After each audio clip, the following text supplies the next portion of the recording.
and welcome to the A to Z Sports Big Orange Podcast. I'm Charlie Burris, usually here with my co-host Zach Reagan, but he is on vacation this week. Going to explain what's happening with the show today in just a second, but wherever you listen throughout the world, we thank you so much for listening to us. Zach and I, when he's here, we talk about everything Vols every week here on the Big Orange Podcast, and if you want to listen to it regularly, go over to the A to Z Sports Podcast Network feed and subscribe there. If you subscribe, you won't miss the episodes when we drop them on Mondays. YouTube. You can see right now, we don't have the regular setup. It's like just me and all of my glory. You can see the background. You can see perpetual guest Vern Lundquist right behind me. A to Z Sports on YouTube. Search it up and subscribe there if you want to watch the podcast. And you can do that at Charlie_Burris, at Zach TNT, at A to Z Sports, Facebook.com/A to Z Sports Nashville on the social medias, A to Z Sports.com for all the stuff that Zach and I write on the internet. Zach is still writing stuff. He's still around this week for that. So I don't know. The man is still working on his vacation. God bless him. He's a workaholic. But it's not going to be a solo episode today. I've got some guests to come in and talk. And of course, what we're going to talk about, everybody has been seeing it for the last week, is just this giant recruiting week that Tennessee had. It was absolutely massive. You had commitments from, if I can think off the top of my head, you had Shandavian Bradley, obviously 5-star edge rusher, Jalen Smith, who was the 3-star linebacker. They were the two most recent. Shamurad Umarov, an awesome name for a 4-star offensive lineman, and then Cam Seldon, who was a 4-star athlete, projected to play wide receiver at Tennessee, all committed to Tennessee this week. Tennessee shoots up the rankings. They're number 5 on 247 Sports right now. An incredible week recruiting, and we're going to talk about that. And when I say we, I mean me and A to Z Sports founder, one of the brains behind this entire operation that we do this silly show on, Austin Stanley, is going to do that with me here in just a bit. We're going to talk about that recruiting. We're going to talk about the Rise Glorious, Danny White's plan that he put out for the future for Tennessee athletics. And to me, it's really ambitious. It's a really cool set of goals that show Tennessee is actually kind of moving in a direction that they haven't moved in with an athletic director in 20 plus years. I don't know. It just shows a lot of competence. I like it a lot. We're going to talk about that. And then me and Austin will also talk about the interview that I did this week with Barrett Sallee of CBS Sports. Going to show that in just a second.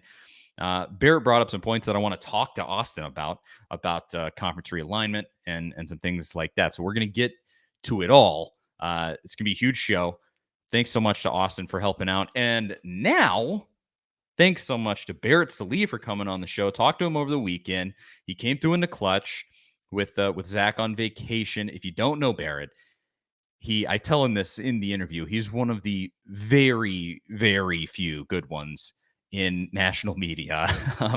He has at different points genuinely had Tennessee's back in some of these big, what do you call them, debacles, I guess, that Tennessee has gone through. He was behind Tennessee during Shiano Sunday. He's been a bro to the Vols, and he's not going out and bad mouthing Tennessee at every turn just to get clicks like old Walken and all of his ilk. So Barrett, cool dude. I love his stuff. He posted the CBS Sports rankings of SEC coaches, and we talk about that. It's a great interview.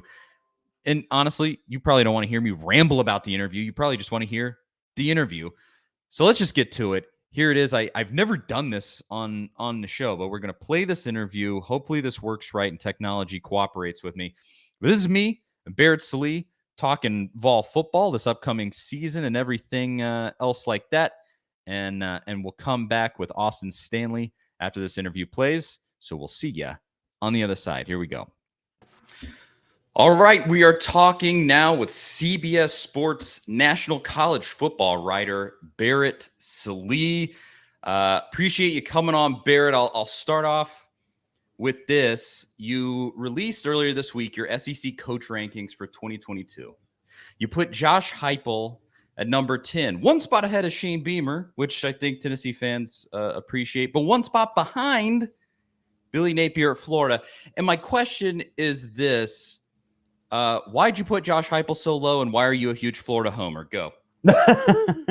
Well, in full disclosure, I actually had Josh Heupel much higher than Billy Napier. That was a ranking of our entire college football staff, both at CBSSports.com and 24/7 Sports as well. So I definitely had Josh Heupel several spots, actually, over Billy Napier. And while Billy Napier had a ton of success at Louisiana, success that I don't think can be ignored, the fact that he is at Florida now, first time at a big program, not necessarily recruiting as well as maybe he should, and maybe as well as his reputation suggested he could, is concerning. I think Josh Heupel, it's one of those things now where, okay, the offense is going to work. It's kind of like Lincoln Riley and Bob Stoops at Oklahoma about 5-10 years ago, where, slowly but surely the defense started to come along, but it was slow, but the offense was legit from the moment the first snap of the season took place. So I think that Josh Heupel is in a really good spot. I think Florida will be fine, but right now I think Josh Heupel is in a really good spot to keep Tennessee relevant.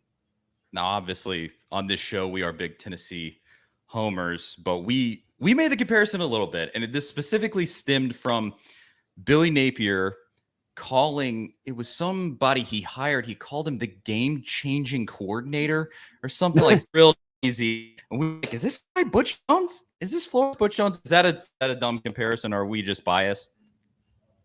Oh, I think you're jaded. Yeah, for sure. That would be the right way to put it. Yeah, I mean, I think whenever you have situations where you try to create sizzle any way you possibly can, the comparison to Butch Jones is valid. There is no doubt about that. But here's the thing with Butch Jones, and you guys know this, and I was very high on Butch Jones in the mid-2010s, as well as you guys. He was all right as a coach, at least for a little while. I think it went off the tracks in a tragic way when he realized he couldn't sustain any level of success, anything close to the level of success that he had when he was basically one Florida Hail Mary away from winning the East. But Billy Napier, I don't necessarily think that's a fair comparison in the sense that I think he's actually a really dang good football coach. I don't think Butch Jones is. I think Butch Jones was all sizzle and no steak. I mean, Billy Napier has Louisiana in the top 25 at the end of the season each of the last two seasons. He's a consistent 10-win coach. Either was first or tied for first in his division in each of his 3 years there. So I think he's certainly a better football coach than Butch Jones. I think from a hype standpoint and a PR standpoint, yeah, he might be a diet version. I don't think there's any doubt about that. Well, we'll see. I'll put it this way. I hope you're wrong about him being a good football coach, but you are spot on a lot of the time. So I'll just go straight to the 2022 season for Tennessee. What do you see for Heupel this season? A decent amount of turnover, but not a super different team going in. What is kind of your view, your outlook for us this year? Yeah, just play enough defense. I think that's it. When you have a guy in Hendon Hooker who's ultra reliable at quarterback, and he's been the unquestioned starter for a full offseason, as opposed to last year when Joe Milton essentially was, that's going to be a fantastic bonus for Tennessee. I think the tempo allows Tennessee to dictate basically the style of every game. They're the only SEC East team that can do that outside of Georgia. So styles make fights, right? And if you're in a situation at Tennessee where you're getting into a 30-point game, Tennessee's going to have a massive advantage. I don't think there's any doubt. So I think Tennessee's an 8-4 style team. I don't think that would be winning or losing any toss-ups. I think that should be the expectation. I do think that could they go to 9 wins? Yeah, I think losses to Alabama and loss to Georgia and one toss-up, somewhere is certainly achievable. So I think they're the second best team in the SEC East by far. I think they're closer to Georgia than they are to everybody else, because I'm still not buying the Kentucky hype, and we'll see about South Carolina and Missouri. So and Florida, I think, still got a lot to do from a player development standpoint. So I'm bullish on Tennessee this year relative to everybody else in the SEC East, other than Georgia, which is a pretty hefty qualifier, but it's still something that I think needs to be said, because they're certainly on the rise. Yeah, I'd be happy with 8-4 at this point. As thinking back to my childhood, as sad as that might be compared to where we were at that time, but I'll ask this because this is what so many people are thinking about recruiting at Tennessee. Tennessee reportedly, supposedly, allegedly put qualifiers on it, $8 million to recruit, and all this NIL money flying around. It's just such a huge topic right now. What are your thoughts on how this is unfolding? Is this going to ruin college football? There's a lot of people that think that. There's a lot of people that think it's the best thing that's happened to college football in so long. I'm in that second camp. I really think it's a great thing. But what are kind of your thoughts, since Tennessee has been such a big player in this NIL landscape? Well, Charlie, what also ruined college football? The forward pass, World War II, the Bowl Alliance, the BCS, the college football playoff, the transfer portal, like all this stuff ruins college. Like it's such a lame talking point to say that it's ruining a sport that is the second most popular sport in the country, and one that has massive backing from television networks, and that are not only well established in the college football realm, but understand that in this age of streaming, live sports are really the only way that you can consistently reach consumers as an advertiser. So I'm pretty sure the TV networks are going to be okay with it. So as far as NIL goes, I mean, I'm fine with it. If a player gets, $8 million to sign with a team, okay, yeah, technically that's against NCAA rules, but it's not against state laws, and they take precedent. If Tennessee paid $8 million to Nico and the NCAA tries to punish Tennessee, they're going to be like, no, we're good. In Tennessee, it's legal. Go kick rocks. So I think it's going to be interesting, though. You're in the golden age right now if you're a high school athlete or you're a transfer athlete, because this stuff is going to level off. If Nico doesn't start at Tennessee or is a complete failure and they paid, $8 million for him, then the collectives, or in some cases the car dealership or whatever, they're going to realize the return on investment isn't there, or it's too risky. It's too risky of an investment. So because all this stuff is above board, which means, there's tax implications and all that stuff. So, it's going to be like this for a little while, and then it'll level off and everybody will be fine, and college football will move on, and it'll still be the greatest sport in the world. So I don't think it's going to be that big of a deal. I think Tennessee did a great job, sort of getting out in front of how this thing has sort of evolved, where you can, air quote, recruit players through NIL without really breaking laws, maybe bending rules in the NCAA's mind. And that'll really, that has to do with two things. One, I think organization from Tennessee's standpoint, which is very good, especially considering how desperate that program's been to win, but also state laws. It is allowed, Tennessee is allowed to do that more quickly, more efficiently than other states. And I think really that's the problem that got the whole Jimbo Saban thing started last month. Well, we're very much on the same page there. It also kind of leads into this discussion about everybody thinks that conference realignment is going to ruin college football. There's a lot out to ruin college football right now. According to some folks, everything it's going to just bring down the entire institution. A lot of people look with the realignment stuff, and they say that the rivalries are going to go away. And, it's the end of college football as we know it. What do you think about that? Because the report this week, Miami, Virginia Tech, looking at coming into the SEC, if that report is to be believed, I mean, that would be a big shift. What are your thoughts as a sort of SEC homer that you are? Well, there's 4 out-of-conference rivalries in the ACC, SEC that survived everything. You can just survive. might be some like Oklahoma, Nebraska that we saw 10 years ago that dissolve, and Utah, BYU is one that has not been on the books every single year. So it's going to happen. I don't think there's any doubt about that. But there's going to be plenty of ways to keep them most of the time. And if it doesn't happen every year, okay, fine, right? Like Georgia and Georgia Tech didn't play during the COVID year. That happens. Clemson and South Carolina didn't play during the COVID year. It happens. It's the same thing with conference schedules in the SEC. If you don't play every year, you play every other year, and that's okay. That's not a huge deal. So as far as changing the landscape, look, I mean, I think there's this idea that the Big Ten and the SEC are going to be the Big Two, and that the Big 12, the ACC, whatever, they're going to find a way to, they're going to be a couple steps behind. Well, we've talked about the age of 4 super conferences for like 15 years now. And if the SEC and the Big Ten are the 2 powers, guess what that sounds like? It sounds like right now. The SEC and the Big Ten are still the powers. So, yeah, you might have a Clemson pop up. You might have a Washington or an Oregon or whatever.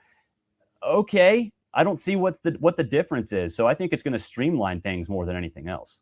Yeah, we're very much in agreement on all of that stuff. I like hearing that. My talking points that I've made on this show are backed up by somebody that probably more people trust.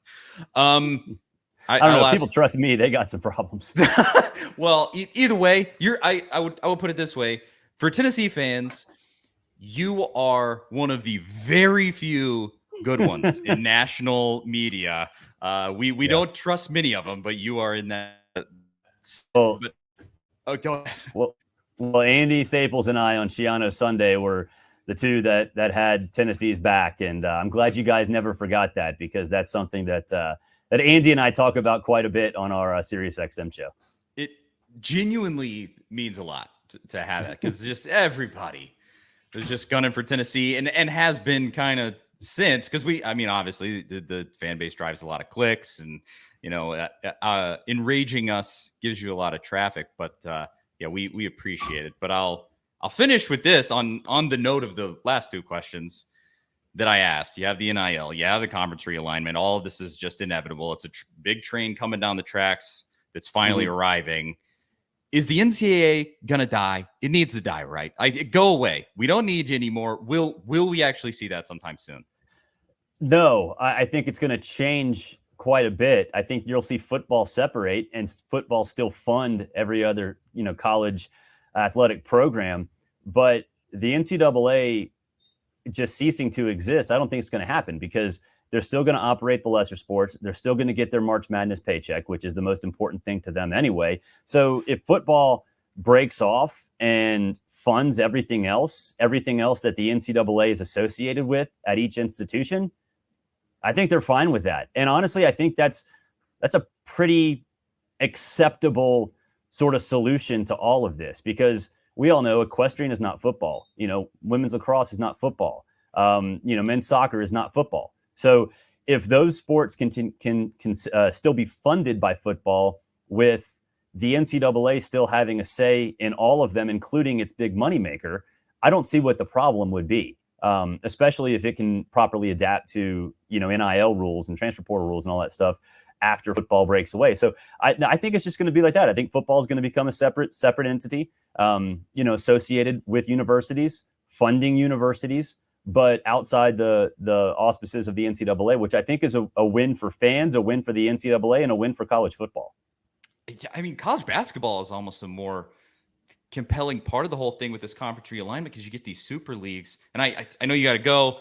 Do you have thoughts on college basketball at all in terms of how that plays in? Because you said they're still going to get their NCAA tournament money, and that's really been the most interesting thing, because if football breaks off, does basketball not also kind of? It's such a huge enterprise, right? Well, no, because access to championships are really all that matter from a financial standpoint, right? So the MAC in football doesn't have access, but the MAC and the MAAC, the MAAC, have access in basketball. So if you have a 32-team, Big Ten, or a 64-team Big Ten, you're still going to have access for a lot of these conferences because of their automatic bids and the fact that the NCAA is not going to change that. So I think from an expansion standpoint, from a realignment standpoint, it really doesn't matter in basketball. And I think there's this idea that, the ACC could get raided and North Carolina and Duke could separate.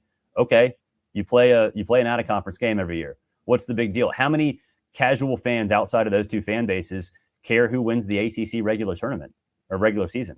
Nobody. Like it's a non-factor. So I think basketball will be fine.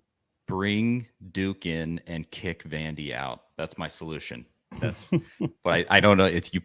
Don't say anything about that. I don't know. Well, here's the thing, Charlie. I know you're a Tennessee fan, but Nashville is the best road trip in the SEC. It is. It really is. I'm going there next month my sister lives there, and I'm going for like a birthday weekend with my wife. Like it's a great destination. It's awesome. Out of anywhere. Yeah. As much as it pains me to say anything nice about Vandy, that's true. Barrett, I really, really appreciate it. This was awesome. Thanks so much for your time, and just know that the Tennessee fans, we really appreciate all that you do in defending us. Well, I appreciate that. I'm here for you guys. All right, thanks again. There you go, Barrett Sallee. I'm back here, and now we're gonna bring in the great Austin Stanley of A to Z Sports fame. Would you say co-founder and creator of essentially A to Z Sports? The Great works too. I've never been called the Great, but that works too. But yeah, co-founder, co-creator.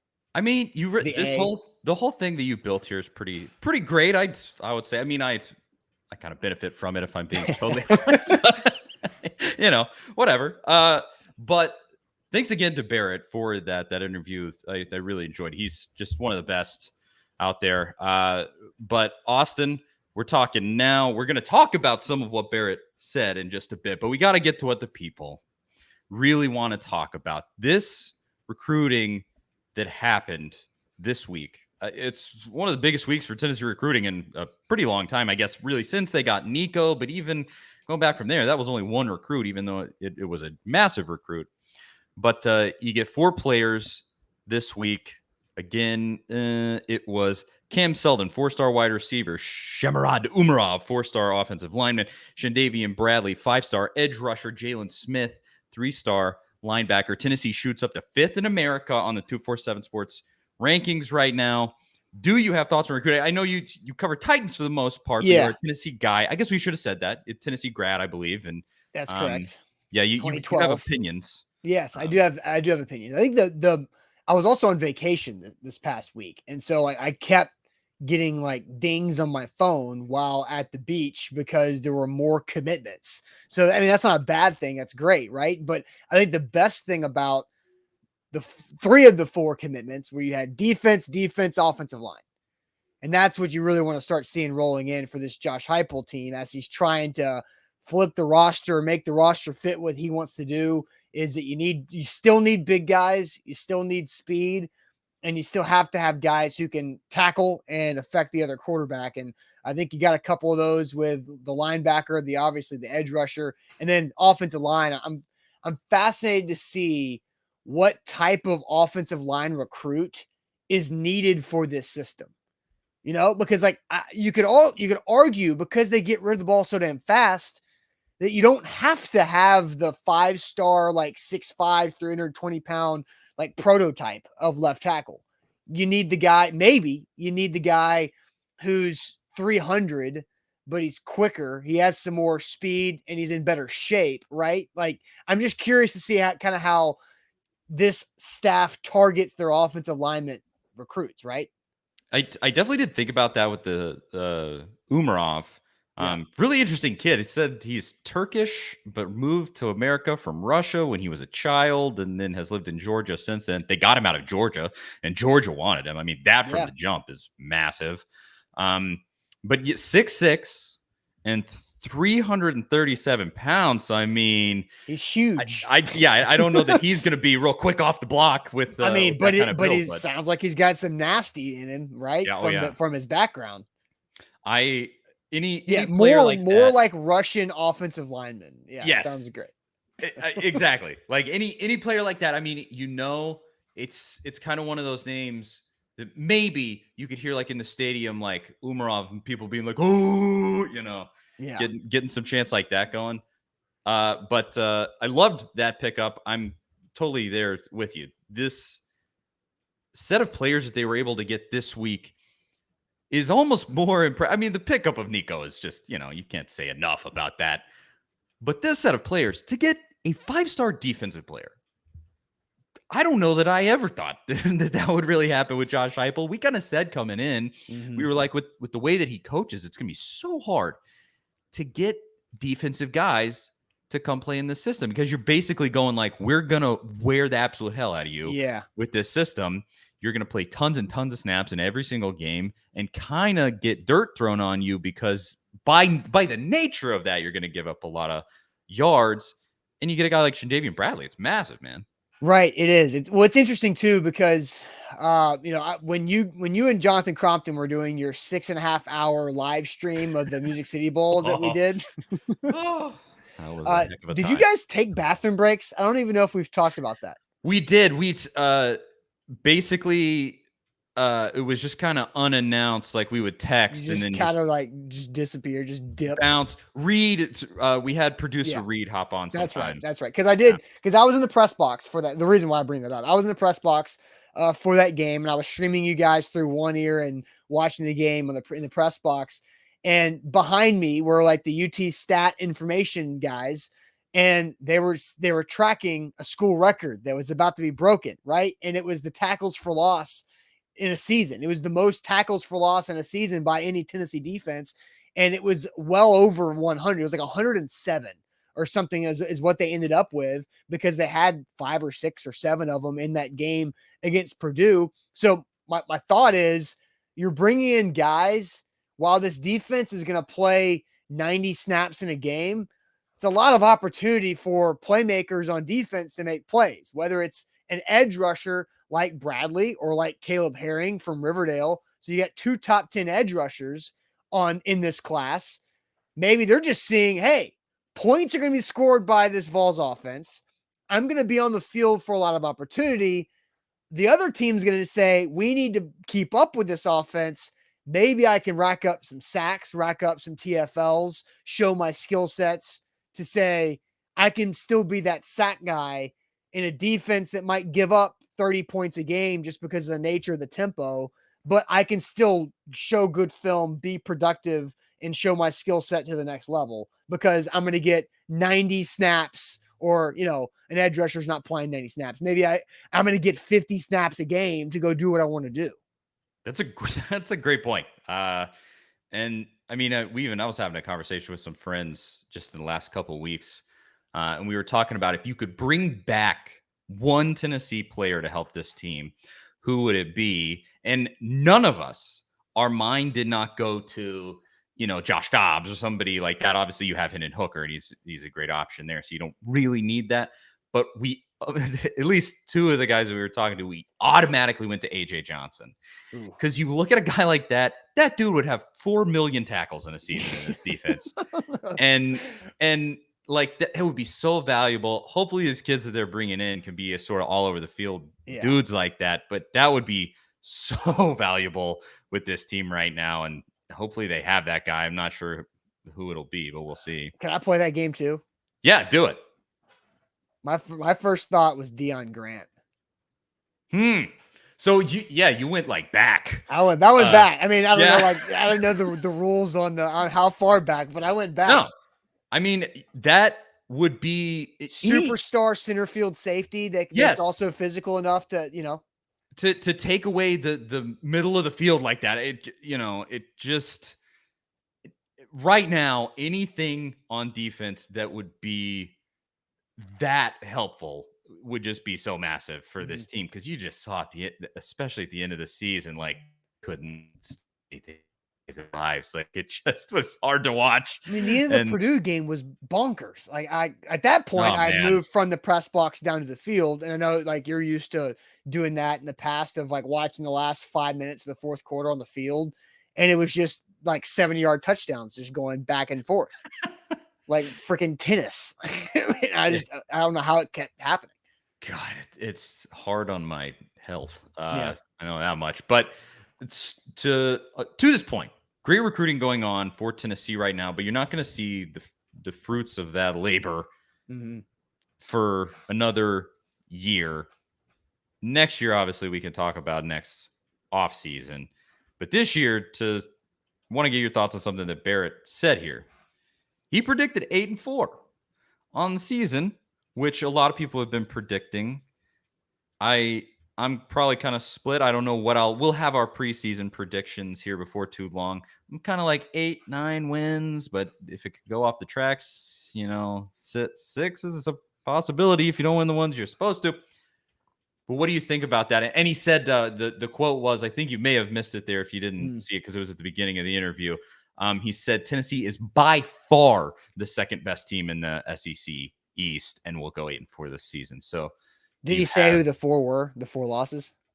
He obviously Alabama, Georgia, and then some toss-ups because you have Pittsburgh, LSU in Death Valley, at South Carolina should definitely, but ends up being a revelation. Who knows? Yeah, and that South Carolina game's in mid-November, so Spencer Rattler could either be really good by then or fall apart. You just have no idea. Not playing. Yeah, and then like that, they're on like their 4th quarterback because of injuries, or you never really know. But I think the floor, man, because you do have some tough road games, like at Pitt, because they have the Slovis quarterback. Is that who Pitt's quarterback? They had a transfer. Yeah, Slovis. So they had a transfer too, but no Addison, who Tennessee could not guard last year either. So, I think you can beat Pitt. So that's a big one. You have to beat Florida. I know you and Zach Reagan talked about this a few weeks ago. Absolutely have to beat Florida this year. It's in Neyland. Florida's in transition. I don't know if they have anybody that truly scares you. That usually there's the one. Every Florida loss for Tennessee, there's one Florida player who just balls out, and you're like, why does this guy just have to have the game of his life today? And so I don't know who that person might be for Florida this year, but there's going to be somebody. But you have to beat Florida. At LSU is interesting because it's coming off the bye week, and then right before Alabama coming to Knoxville. So that again, LSU somewhat in transition. Man, it's really tough. I think the floor's 7. I think the ceiling's probably 9. I don't think the ceiling's 10. I think people get too excited sometimes and say, "Oh, they can go 10-2. Oh, they lose to Alabama and lose to Georgia. That's it. They can beat all those other teams, but will they?" Like, I think they have legitimate chances to win in 10 games this season, but I think 9's probably the ceiling, 7's the floor. So 8-4 is pretty safe. I think even I've definitely heard some people say, like, if Tennessee can get through Pittsburgh and Florida, it's 9-3. It's still going to be really hard to, and I guess that third loss being at LSU, I think a lot of people are kind of assuming it's just so hard to win at LSU. I'm hoping, praying that Brian Kelly kind of stinks and is just a terrible fit there, but I'm not banking on it.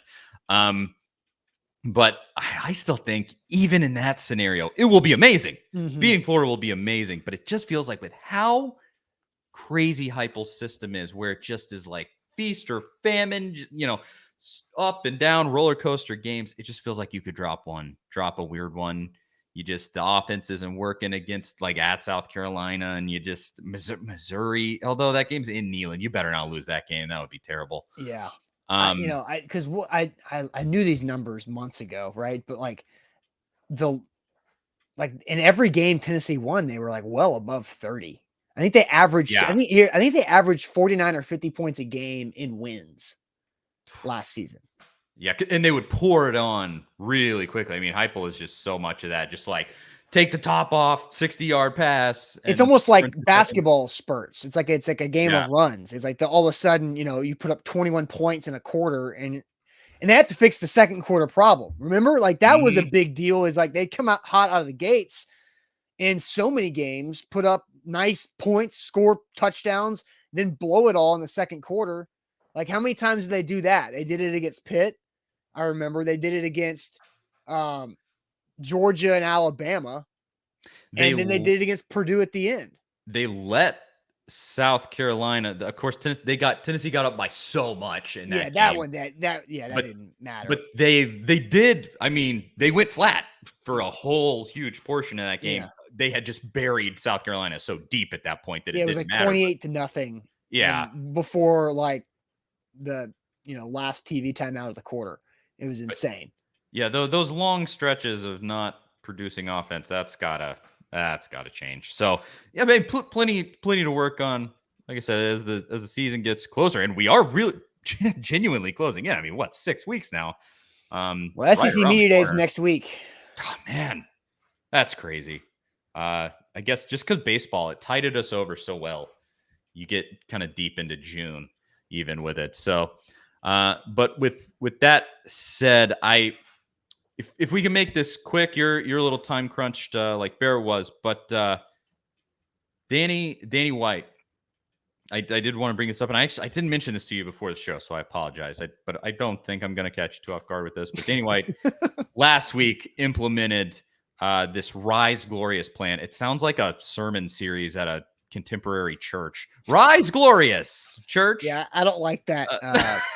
That branding is very like, who came up with that? Like, usually Tennessee's really good at that stuff. But it was a little, I was like, right, what, Rise Glorious? That's weird. Like, it could have literally just been some, just like our championship plan. Like, you didn't have to just make it too hard on that one. Yeah, but it did actually show to me. My take on it was, it was this plan where I had the actual quote here.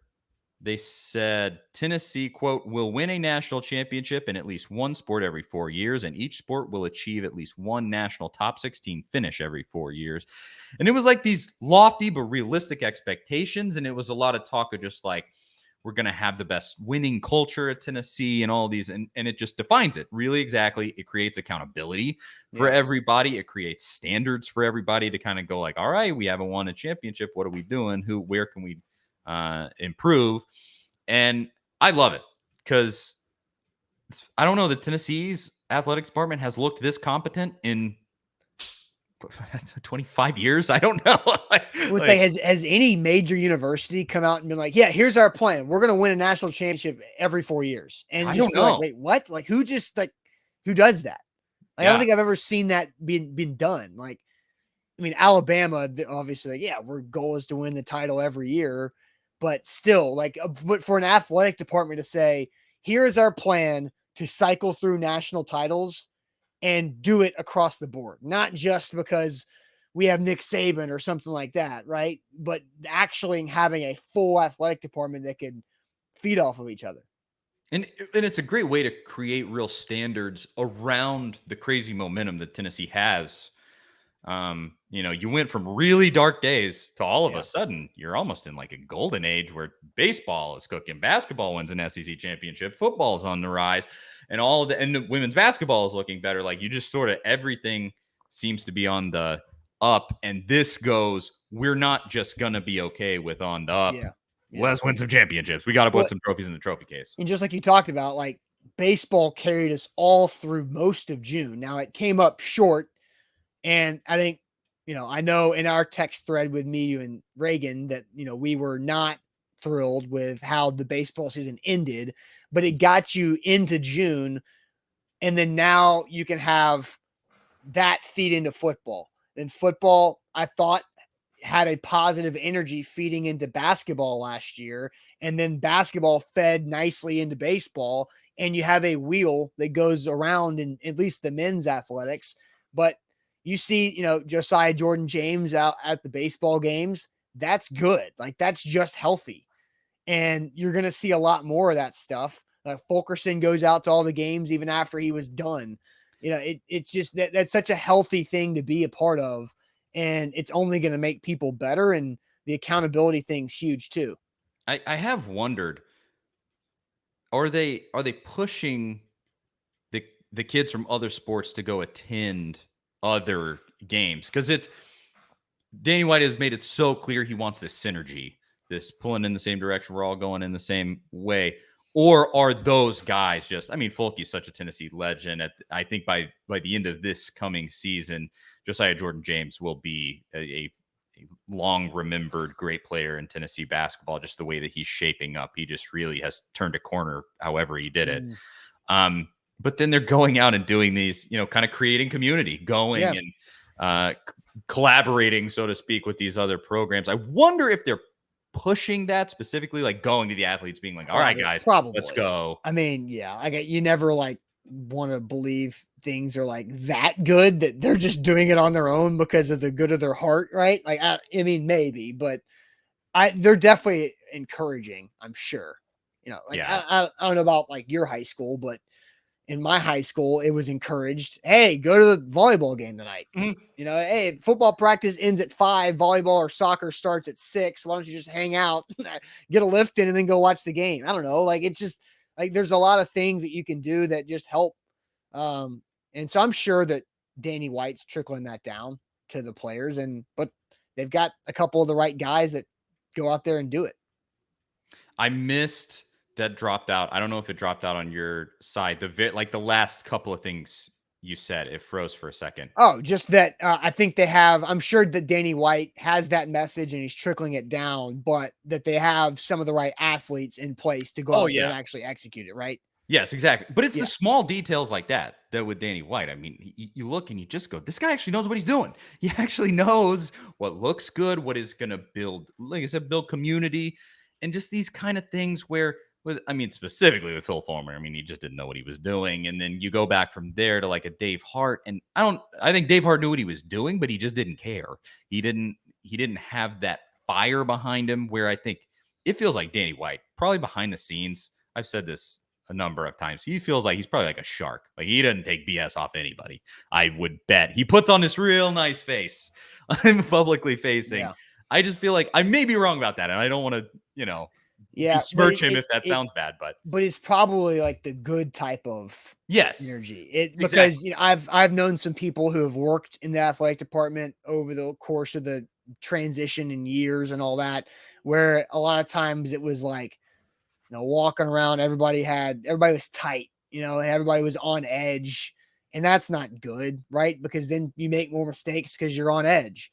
But with Danny White, it just seems full of energy and not saying just optimism to be, blindly optimistic, but just the expectations are higher and they're carrying themselves that way. But again, like back to the players, like Josiah Jordan-James has to be good on the court for him to have an impact to go to the baseball games, right? He can't just he can't fail at meeting his expectations and then just go to the baseball games just to keep it up. Like, you got to have both.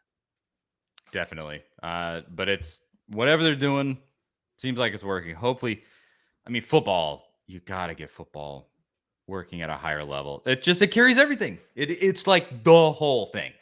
And I'm sure that Danny White knows that, and he's really pushing that. But that's why he hired Heupel, though, right? Because you had Danny White before Heupel, and he wanted to get Heupel in there to be done his way, and it's working so far. And a lot of people have been panicking about the NIL stuff because these reports have come out that Danny White has kind of behind the scenes, he made some publicly, but behind the scenes, supposedly he's kind of going like, all right, let's take it down a notch. Let's not provoke the NCAA to kind of come after us since they're already in the building.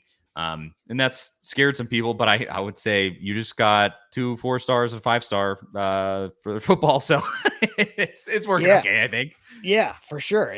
And defensive guys, right? Yeah. I already said it. That's crazy that the level of player they've been able to get at positions that I would have figured they never would have been able to. So hopefully they can take advantage. But we'll finish with this. This was another part of what Barrett said. The realignment in conferences is pretty insane. The report this week, who was it? Miami, Virginia Tech, Clemson, looking at coming into the SEC. I think State was I think Florida State. Yeah. It's hard to imagine the SEC like that. But do you think that that's a good thing in the long term? Because it's inevitable. It's a train that's coming down the track, so you just gotta prepare for impact. But how are you feeling about it?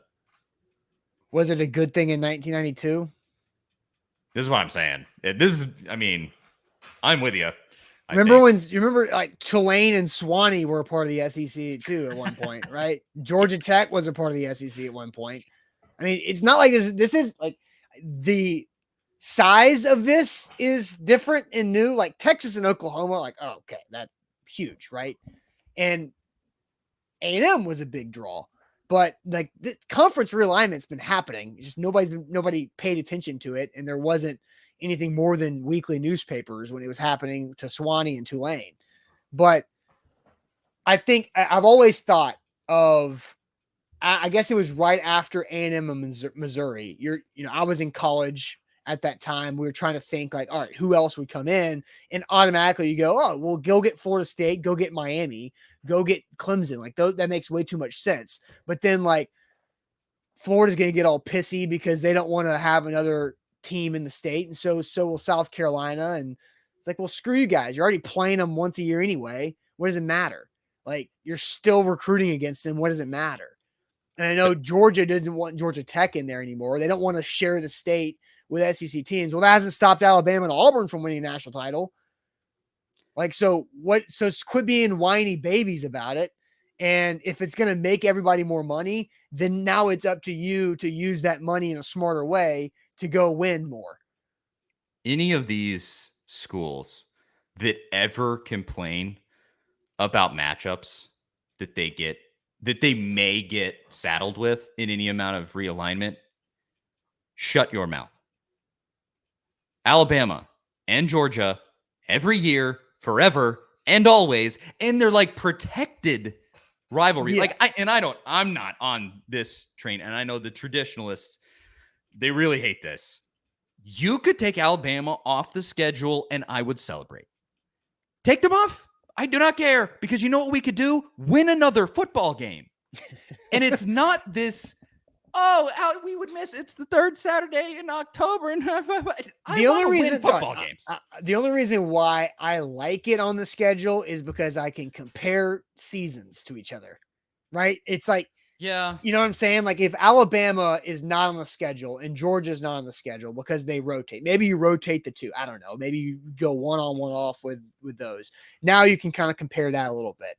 But like if you rotated Alabama like you do Auburn, then how do you judge 1 9-3 versus another 10-2 that you've had in season past? You know what I mean?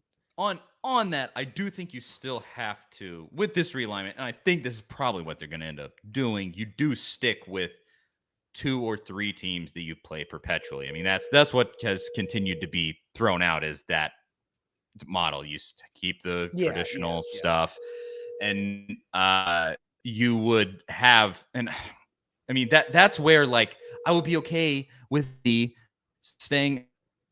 Ultimately, I mean, I said that in that Barrett interview, but like, I'm okay with something like that. I'm okay with a Georgia ultimately, even though they're a powerhouse now. Like some of these staying, but if one of those gets shaved off, I'm not going to weep. I'm not going to, we lost to Alabama, we lost Georgia.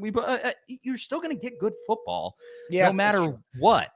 No, I'm not going to lose sleep over it if that's like, I'm honestly not going to care like that much. Like it's still, they're going to play 12-ish football games a year. Now what's happening?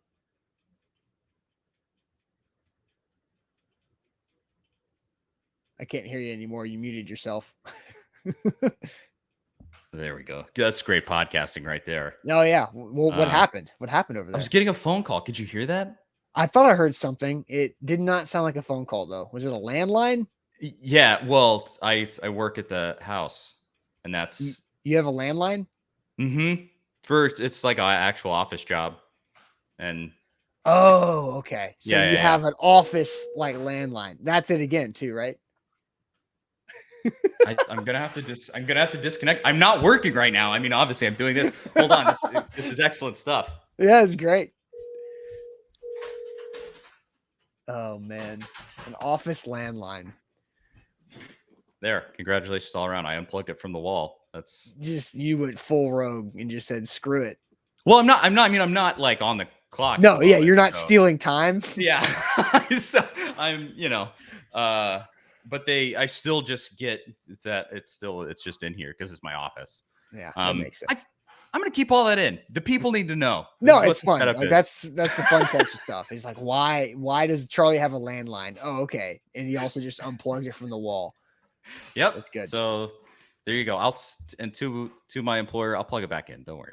I'll get back. Yeah, it's just for like 5 more minutes. And it gets forwarded to my cell phone anyway. So, yeah. But I know that I offend the traditionalists with that take, but I just, the football's going to be awesome anyway. If the Alabama game becomes the Tennessee Miami game, that's awesome. If the Alabama game becomes Tennessee Clemson, that's awesome. If the Alabama game becomes something else, it's going to be good football no matter how you slice it, because it's the SEC. You're playing in the best league. One, if it becomes Virginia, then you're like, all right. But I think in that scenario, that would be in that rotating slot probably, right. and you're not going to play them every single year. I mean, that's how I feel about Vandy at this point in basically every sport, is that they just have laid down. Their athletic department doesn't care anymore, and so just let them out to pasture. Like, we don't need this. Yeah, I've lived a mile and a half away from Vanderbilt Stadium for almost 6 full years, and not once has my life been altered by traffic going to anywhere. And so if you lived a mile and a half from Neyland Stadium, do you know how much of a bitch that would be? I used to live in downtown Knoxville, and literally streets closed down and everything. Traffic gets diverted. You have to prepare. Yeah, and you're telling me that West End doesn't get shut down every single time Vandy plays a football game? The heck you want to go? It doesn't matter. Like, I seriously, the only noise that I've heard coming out of that stadium at my house was a Jay-Z Beyonce concert from like 4 years ago, which was awesome because wife and I were sitting watching TV in our living room, and we hear 99 Problems like super faintly, and we're like, that's awesome. What is happening? And then we open the front door and we're like, oh, that's actually Jay-Z.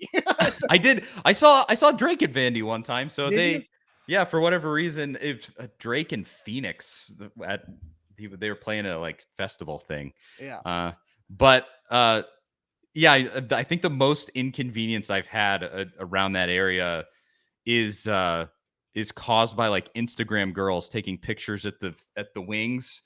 Is that at 12 South down there? Yeah, I think there's several sets of wings. Man. Yeah, there's also some like kissy lips over by the Vandy area, and that's just dumb because they're on a wall where you have to drive to go park behind a restaurant, like, and so you're just trying to turn off the road into the parking lot. There's these girls taking pictures in front of kissy lips.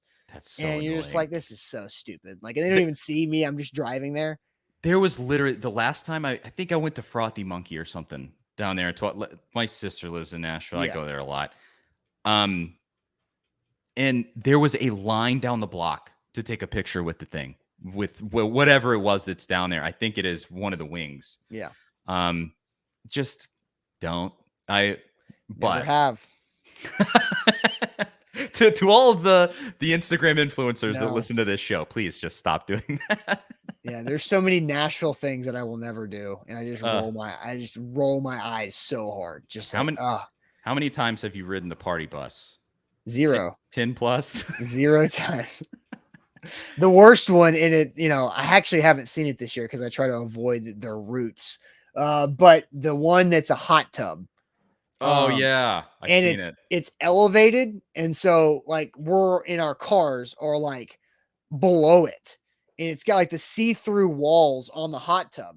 So you're just seeing a lot of like the worst angle of every human being's body sitting in a hot tub, like in the middle of the street, just looking up at like, I don't want to see that at all. Dude, I was there with my wife and they all congregate. I guess they start in the Frugal McDougal parking lot. A lot of them do, yeah. That giant liquor store. Yeah. And they clog up the parking lot for one thing. Like we were just trying to go get like bourbon for a thing that we were going to. And we go in there. It's my wife wanted to use the bathroom. All of these, the woo girls that all ride those party buses, the line was 40 people long for the bathroom. So you couldn't get in. They're clogging up the parking lot. It's just like, does everything have to be a nuisance in Nashville? Let's go back to 1990 and just, Rivergate was the poppin' place to be. Maybe Oh, just God, go back no. there. I mean, I still, it's a great place to live. It really is. And like, I'm close enough Yeah. to I can be in all of that mess if I choose to, but I'm also not, so it doesn't affect me that much. It is. It's still, I mean, we said it in that interview with Barrett. It's like the best place to go in the SEC. I'll give Vandy that. You are a decent city. But they don't use it. They don't use it. That's true. Kick them out. Kick them out. Well, that became an entire aside about the city of Nashville and just us bitching about it. So, you're welcome to anybody that wanted to hear that. I don't know. Charlie Burris. That's Austin Stanley. Thanks to everybody for listening. I gotta get my music here, and so that I can do this the correct way. At Charlie_Burris. At is yours just at Austin Stanley 81. 81. Austin Stanley 81. Zach TNT for Zach's Twitter at A to Z Sports. A2ZSports.com for all of the stuff on the internet that we do. Site is absolutely blowing up. If you're a fan, I mean, what are all the teams now? You got Tampa, Dallas, all of the Chicago, Nashville, Dallas, Kansas City, Green Bay, Cincinnati, Pittsburgh, Chicago, Tampa. Literally, if you are a fan of any of those teams, A2ZSports.com. We're not stopping either.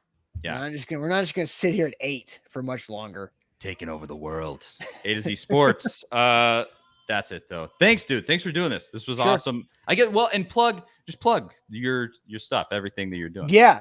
I mean, the podcast network's great for what you guys have been doing. You and Zach do a great job. But if you don't listen to the live shows that myself and Zach Bingham host, the A to Z Mornings Live every weekday, 8 a.m. Central Time. If you're in Knoxville, that's just 9 a.m. Eastern Time. We go for about an hour, cover the Titans. We're about to have a ton of great Titans training camp coverage with our access that we have at Titans training camp coming up later on this month. And so pumped about that, pumped about some new things we have coming up really to kick off August. So a lot of things going with A to Z Sports, but definitely subscribe to the YouTube channel if you have not, because we're going to have things covering the Titans on top of what you and Zach do with the Vols and the Big Orange podcast. We're going to have a great YouTube channel. So it's stepping its game up a lot. So looking forward to that. Yeah. The YouTube has driven probably the most traffic for this show. It's been awesome so far. I've been super happy with it, but there you go. A to Z Sports for all of your sports needs. Charlie Burris, Austin Stanley. Thanks to everybody for watching, listening, however you took this in, and we'll talk to y'all next week.